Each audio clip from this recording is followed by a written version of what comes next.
he said, if I would have turned it on, people would have gone to the top of the mountain because that's what they're trained to do, and they would have gone right into the fire. Do you believe that? Or I mean, I don't want to throw this guy underneath the bus. Well, you know Why? what? I call bullshit on that, and hearing that response really pissed me off. It really pissed me off because of a couple of reasons. He's the Department of Emergency Management Director. Why did it take him, 8 days for him to show up in front of the media and answer questions? He should have been the first guy out there when this thing happened, answering questions, fielding concerns. It took him 8 days to show up at that podium and show his face to the public, number one. Number two, we have a highly sophisticated alarm system across the state of Hawaii because of our proximity to hurricanes and tsunamis and all sorts of different natural disasters. We know that if it's a tsunami, we get days warning. If there's an earthquake in Japan, they say, hey, tsunami alert, a tsunami may be headed your way. That didn't happen, and we're smart enough to know that. These alarm systems are used in the case of any form of natural disaster. A tsunami alert could have been ruled out immediately because they don't just show up out of nowhere. We will get that notice. That alarm sounding could have possibly prevented loss of life. So I don't buy that. I don't buy that reasoning at all. The warning system on Maui is one of the most advanced and maintained warning systems on Earth. Residents are accustomed to monthly tests, but on the day of the fire, no sirens went off. There were no warnings. The director in charge of this warning system was at a FEMA disaster seminar in Oahu as the fires were devastating the people of Maui. According to documents obtained by H&N Investigates, Ndaya was in Waikiki at the Alohalani Resort attending what was scheduled to be a 3-day FEMA disaster preparedness seminar called the Pacific Partnership Meeting. A receipt from the hotel shows Ndaya checked in last Monday, a day before the fire started. That same receipt lists a departure date of Wednesday, August 9th, the morning after flames reduced Lahaina town to ash. According to Tuesday's agenda, the day wrapped up with a networking reception at the hotel's Longboard Club from 5 to 7 that evening.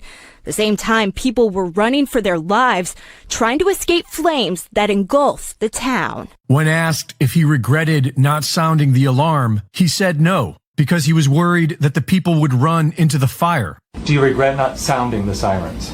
I do not. Had we sounded the siren that night, we're afraid that people would have gone malka.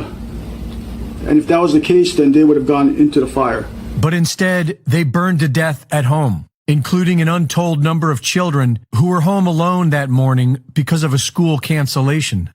The water wasn't on, fire hydrants were dry, and the deputy director of Water Resource Management, who was named an Obama Foundation leader, refused to release water for the West Maui fires until it was too late. He says that in order to share water, Hawaiians need to discuss equity. Really, my motto is always like, let water connect us and not divide us. Like we can share it, but it requires true conversations about equity. Without any warnings and without any water, the people tried to flee, but they were stopped by the police, who had orders to keep people from escaping. I said, what are you doing? He goes, well, I'm under orders to keep them here.